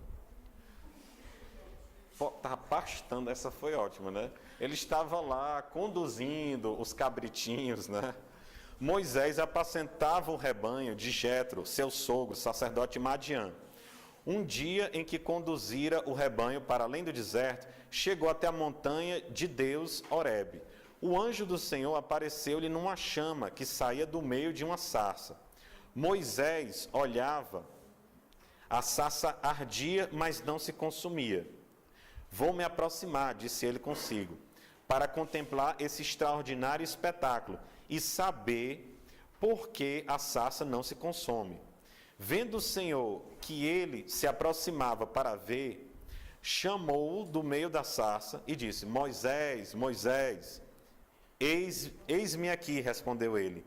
E Deus disse: não te aproximes daqui, tira as sandálias dos teus pés, porque o lugar que tu te encontras é uma terra santa. Eu sou, ajuntou ele, o Deus do teu pai, o Deus de Abraão, o Deus de Isaque, o Deus de Jacó. Moisés escondeu o rosto e não ousava olhar para Deus. O Senhor disse: eu vi a aflição do meu povo que está no Egito. Eu ouvi os seus clamores por causa dos seus opressores. Sim, eu conheço os seus sofrimentos. E desci para livrá-lo da mão dos egípcios e para fazê-lo subir do Egito para uma terra fértil e espaçosa, uma terra que mana leite e mel. Lá onde habitam os cananeus, os heteus, os amoreus, os ferezeus, os heveus, os jebuseus. Agora, eis que os clamores dos israelitas chegaram até mim. Vi a opressão que lhes fizeram os egípcios. Vai, eu te envio ao faraó para tirar do Egito os israelitas do meu povo. Moisés disse a Deus: quem sou eu para ir ter com o faraó e tirar do Egito os israelitas? Eu estarei contigo, respondeu Deus, e eis aqui o sinal de que sou eu que te envio. Quando tiveres tirado o povo do Egito, servirei-as a Deus sobre esta montanha. Moisés disse a Deus: quando eu for para junto dos israelitas, e lhes disser que o Deus de seus pais me enviou a eles, que lhes responderei se me perguntares qual é o seu nome? Preste atenção nisso aqui agora. Ó. Deus respondeu: Moisés, eu sou aquele que sou. Moisés pergunta para Deus: como é o teu nome? Aí ele diz: eu sou aquele que sou. E ajuntou: eis como responderá aos israelitas: aquele que se chama Eu Sou. Olha como é que Deus diz: eu sou. Envia-me junto de vós. Deus disse ainda a Moisés: assim falarás aos israelitas: é Javé, o Deus dos vossos pais, o Deus de Abraão, o Deus de Isaque, o Deus de Jacó, quem me envia para junto de vós. Esse é o meu nome para sempre, e é assim que me chamarão de geração em geração. Eu vou passar agora para um texto do Novo Testamento. Lembra quando Moisés pergunta para Deus qual é o seu nome? O que é que ele responde? Eu sou, né? Vamos olhar aqui. João 8, 5,7 ao 5,8. João 8, Evangelho de João, contando a vida de Jesus. João 8, 5,7 ao 5,8. Jesus estava no meio lá da sinagoga, depois de ter falado umas coisas, ele diz: os judeus disseram: não tens 30 anos, não tens ainda 50 anos e viste Abraão? Jesus está dizendo: eu vi Abraão.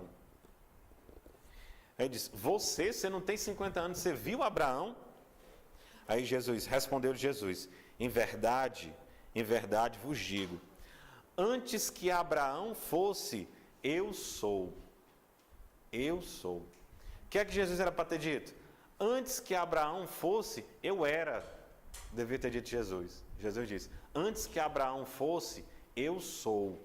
Quando Jesus pronuncia isso, eu sou, os judeus já queriam matar Jesus aí, porque Jesus estava dizendo: eu sou Deus. Entendeu? Ele que veio da Santíssima Trindade, que é Deus, estava dizendo: eu sou. E é muito interessante quando Deus se refere a Ele mesmo como eu sou. Porque aí a gente vê que o Aristóteles ele tinha razão.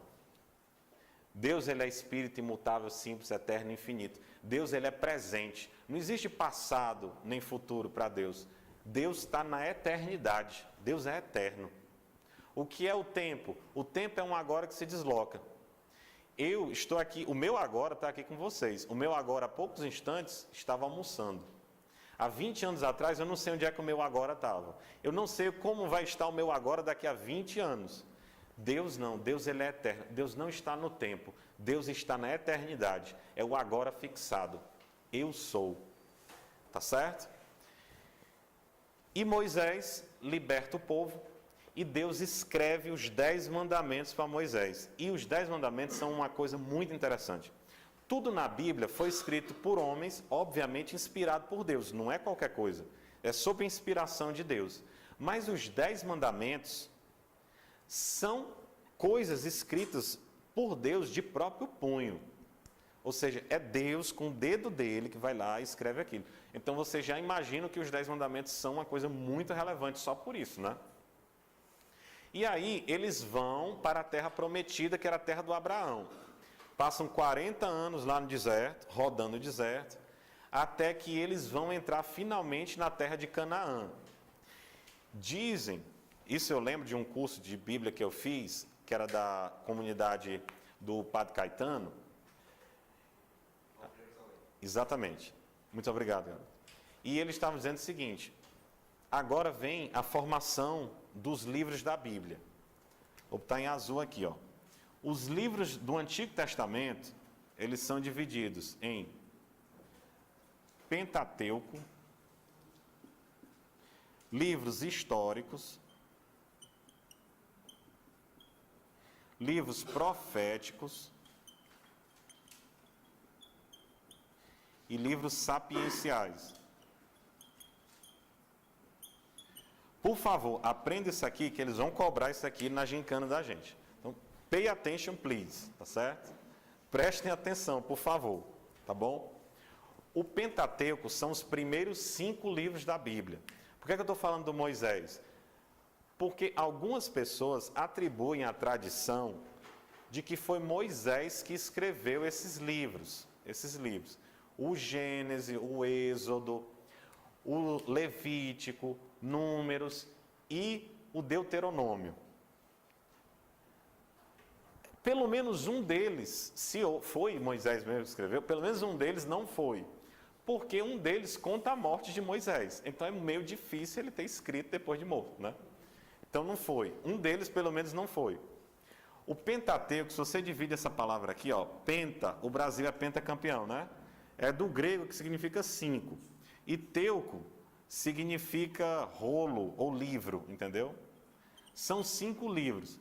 Isso aqui na tradição judaica são os principais livros que eles têm. Eles chamam isso aqui de quê? Começa com T. Torá. É a Torá judaica, que está no nosso Antigo Testamento, tá certo?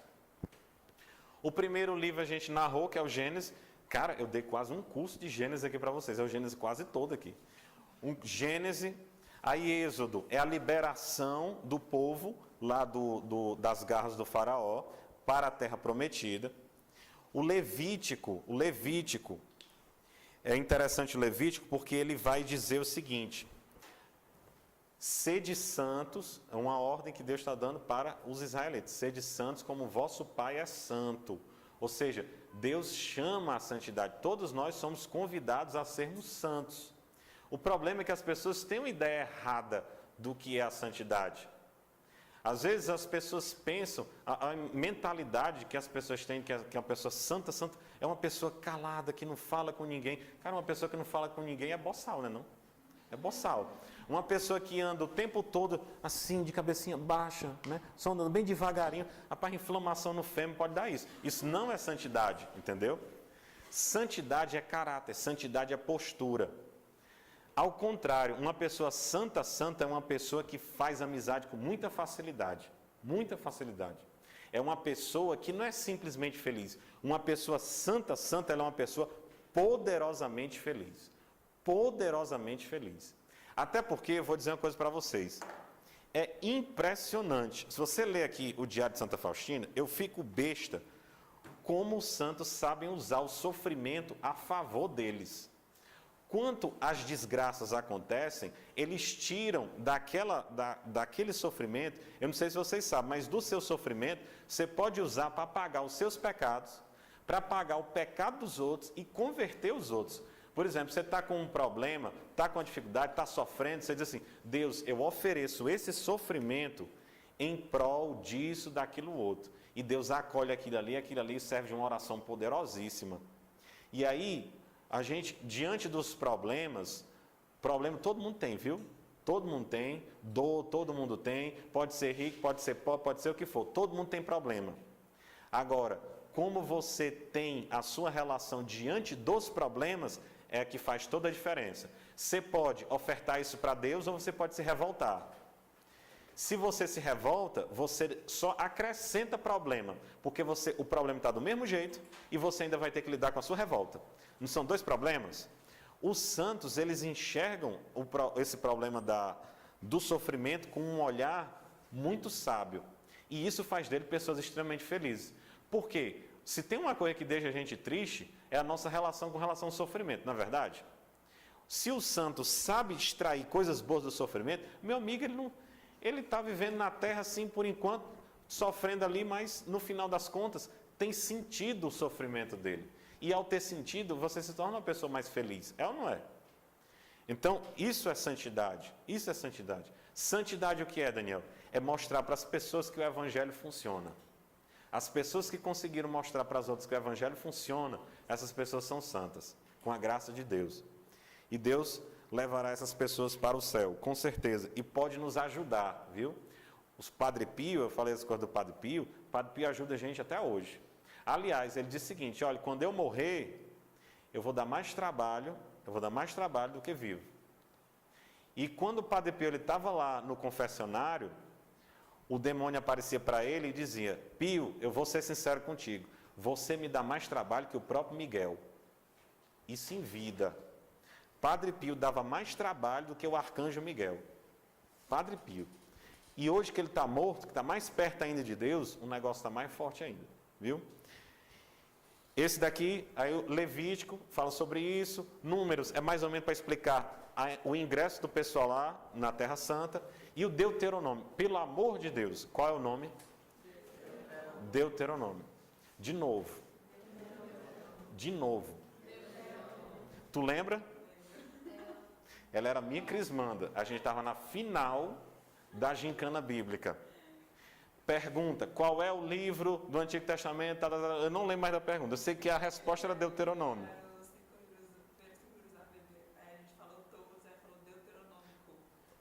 Não, foi só. Eu lembro.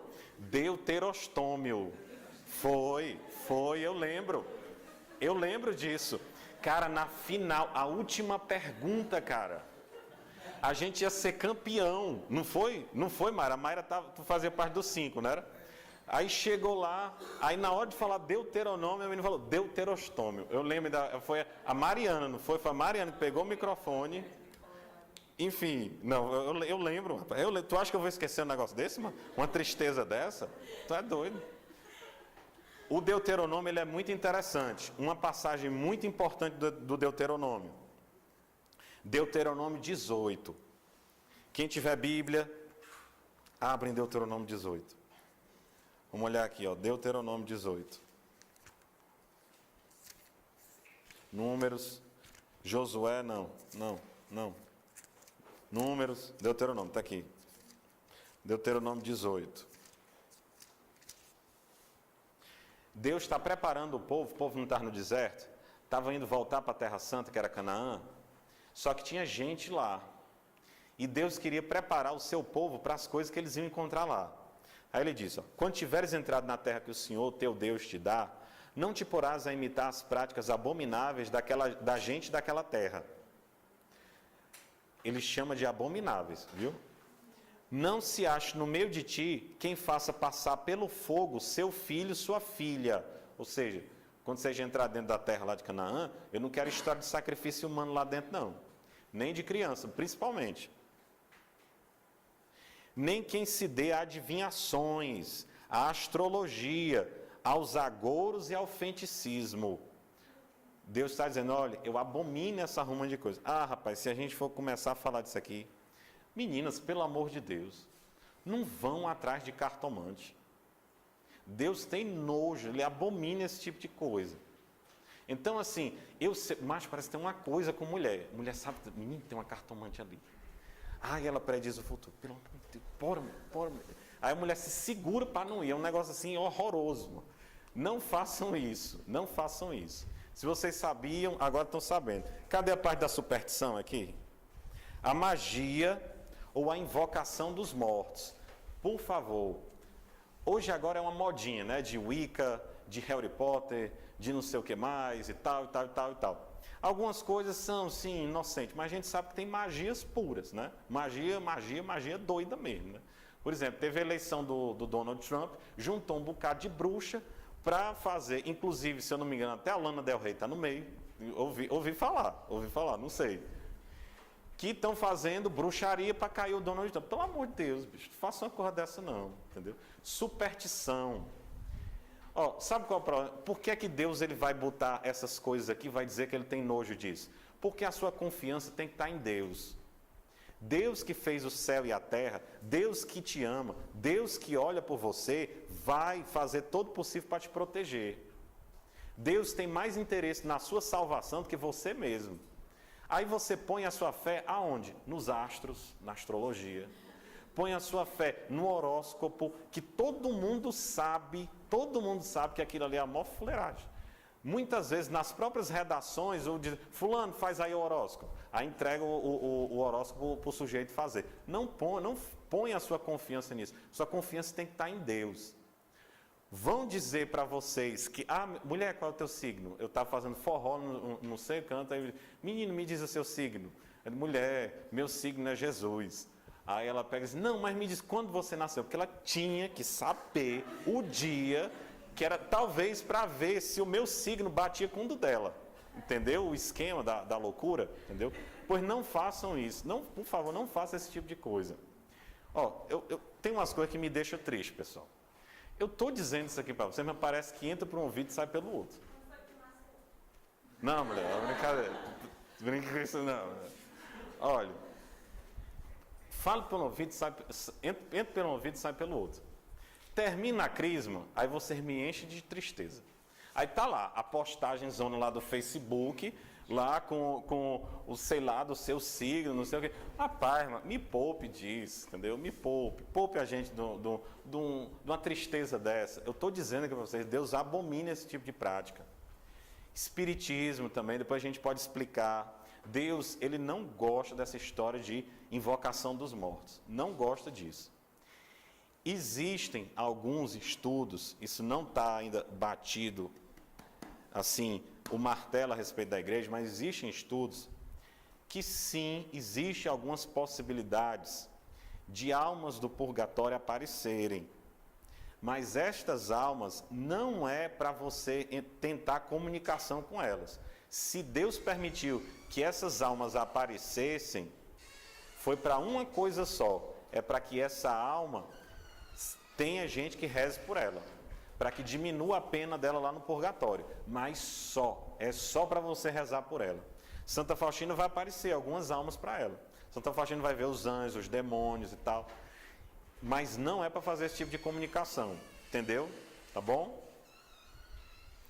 Cadê? A magia, invocação dos mortos, porque o Senhor teu Deus abomina aqueles que se dão essas práticas, e é por causa dessas abominações que o Senhor teu Deus expulsa diante de ti essas nações, tá certo? Livros históricos. Os livros históricos, eles vão contar desde a entrada na Terra Santa, a terra prometida, Terra Santa não, Terra Prometida, até mais ou menos a época de Jesus. É basicamente isso. Eles vão chegar lá em Canaã. Nossa, eles vão chegar lá em Canaã, vão encontrar pessoas lá, né? Vão encontrar pessoas lá. E isso é muito interessante, pessoal. A terra prometida não foi uma terra entregue de mão beijada. Foi uma terra que foi... Só concluir o raciocínio eu te digo, viu? Foi uma terra que foi lutada, entendeu? Eles tiveram que lutar para conquistar. E isso é muito interessante. Muitas vezes, Deus, na vida da gente, Ele concede graças, mas Ele conta com a nossa colaboração. Por exemplo, você quer passar no vestibular. É óbvio que se você não abrir o livro, a coisa não vai cair do céu, não é verdade? Se o sujeito quer passar no concurso, é óbvio que se ele não estudar, a coisa não vai acontecer, porque não vai cair do céu, entendeu? Tudo isso, e vai para uma série de coisas. Diga, minha flor. Canaã seria que região mais ou menos hoje em dia, sabe dizer? É Israel. Eu acho que é a terra prometida lá. A terra de onde emana leite e mel. Incrível o que acontece em Israel. Eu já fui lá, tive a graça de ir. Depois eu posso conversar mais sobre isso com vocês. E é muito interessante. Lá é uma terra árida, uma terra que é deserto. Deserto, quente pra caramba. A Galileia fica a 200 metros abaixo do nível de zero. Abaixo da linha do nível de zero, ó. Do nível do mar. Quente pra caramba no inverno. Praticamente não tem água. E eles estão conseguindo desenvolver técnicas que daqui a pouco eles vão vender água para as pessoas. É uma coisa assim impressionante, aquele lugar ali é abençoado mesmo. E aqui, ó, livros históricos, tem o período dos juízes, que depois que morre Josué, que era o precursor depois do Moisés, eles entram lá em Canaã e tem o período dos juízes, que vão ser os líderes que vão comandar o pessoal lá. Que inclusive tem aquele rapaz que é muito conhecido, Sansão, já ouviram falar? Sansão era um juiz. Aí até que vem um rapaz chamado Samuel. Samuel vai ser o último juiz. Samuel era bem novinho, Deus no meio da noite chega e diz assim, Samuel. Claro que não foi com essa voz, senão eu tinha se assustado, né? Mas repetiu, Samuel. Aí Samuel pensou que fosse o formador dele, Eli. Ele se levanta, bate na porta. Eli, que foi, menino? Uma hora dessa me perturbando. Não, é porque eu ouvi. Você me chamou? Eu disse, não, menino, vai dormir. Aí no meio da noite, Samuel. Tem até um eco, né? No final. Aí volta para Eli. Eli, você me chamou? Aí eu disse, Samuel, sai do Facebook, sai do WhatsApp, sai do computador, menino. Eu não te chamei. Aí ele volta. Pela terceira vez, a voz, Samuel. Aí até que Eli entendeu. Esse menino está tendo uma teofania. Deus está falando com ele. Então ele disse, quando você ouvir a voz de novo, diga, eis-me aqui, Senhor, fala que teu servo escuta. Aí lá vai, Samuel volta. E diz, né? Eu vou dizer Samuel, aí vocês repetem o que ele diz. Eis-me aqui, fala que teu servo escuta. Como um salmo responsorial, tá certo? Samuel. Muito bem. Pois a partir de agora, vocês vão rezar e vão dizer, Senhor, eis-me aqui, fala que o teu servo te escuta. E aí uma graça imensa aconteceu na vida de Samuel, a ponto deste homem ser o cara que vai indicar quem vai ser o novo rei. É Samuel.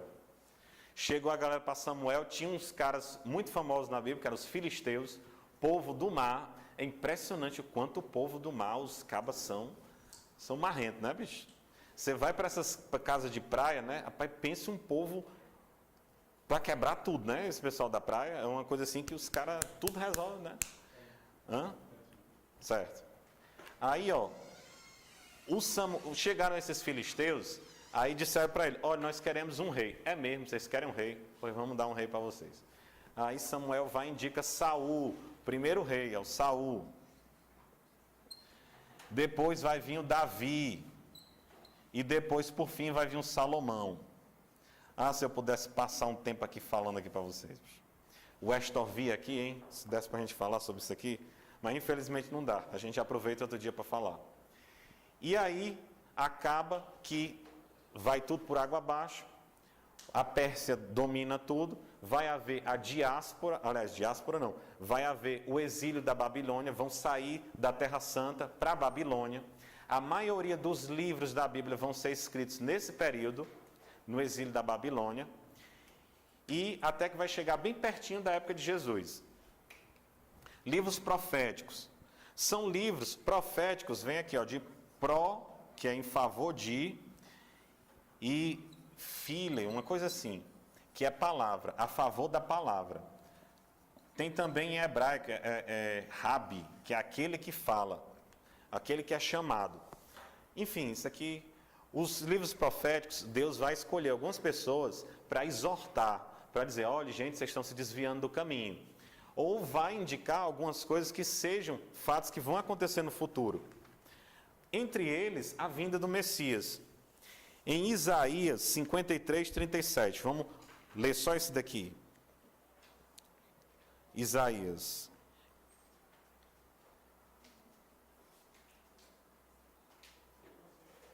Achou? Isaías 53, 3 a 7. Vou dar o chocolate para eles, que acharam primeiro. 53, 37. Não, 53, 3 a 7. Cadê o 53? Só ler aqui, Está aqui, eu já vi. Eu vi.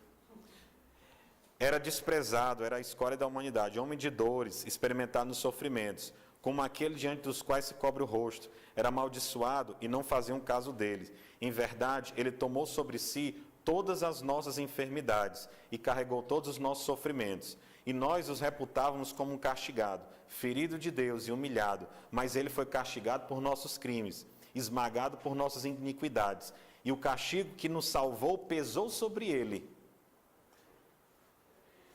Fomos curados graças às suas chagas. Eu vou parar por aqui. Aí vai ter o de Zacarias, que vai dizer que ele vai entrar junto de um jumento. Vai ter outro de Isaías, que vai dizer que eis que uma virgem conceberá e dará à luz um menino. E este menino vai ser o sinal de salvação. Ou seja, os profetas já estavam preparando a vinda de Jesus. E tem muitos profetas. Um dos profetas que eu mais gosto é Jonas. Se eu tivesse tempo, eu falaria. E os sapienciais. Os sapienciais, eles são muitos livros que vão trazer uma sabedoria do povo eleito para nós. Tem muita coisa interessante. Por exemplo, Eclesiastes, eles tratam, por exemplo, das vaidades. Olha, tudo é vaidade. O pó. Lembre-se que você é pó. Você está no topo da cadeia alimentar, no ápice lá de uma mega empresa. Meu filho, lembre que você é pó. Qualquer coisinha dá um problema. Veja essa ruma de plantação aqui. Você está se gabando porque você está com essa plantação toda bonita. Uma praga destrói tudo. E não é verdade? Uma praga. O sujeito é ricaço. Um micróbiozinho pequenininho deixa ele de cama. E daqui a pouco vai-se embora. Daqui a pouco a gente está só passando uma chuva aqui. E aí, meus amigos, para que a vaidade, né? Então, esses sapienciais, eles vão lidar com isso. Tem nos sapienciais, por exemplo, recomendando que a gente respeite os nossos pais, que a gente honre os nossos pais. Tem uma parte da Bíblia que diz assim, olha, aquele que cuida do seu pai, que cuida da sua mãe, terá seus pecados perdoados e destruídos, assim como a neve ou o gelo derrete diante do sol. Para você ver o quanto é importante a família, né? Então, meus amados, é basicamente isso. O Antigo Testamento, se você for ver o Catecismo da Igreja Católica, ele basicamente vai dizer, ele é completamente contra a uma heresia chamada marcianismo. Tinha um doido chamado Marcião, na época que estavam fazendo o cânone da Bíblia, que ele pegou e disse assim, não, vamos jogar o Antigo Testamento todo no lixo, porque o Novo Testamento já modificou tudo. Isso é uma heresia. O Antigo Testamento, ele é muito importante. Tanto é que ele é base para o Novo. Isso está escrito no Catecismo. Vamos ficar de pé? Rapidinho.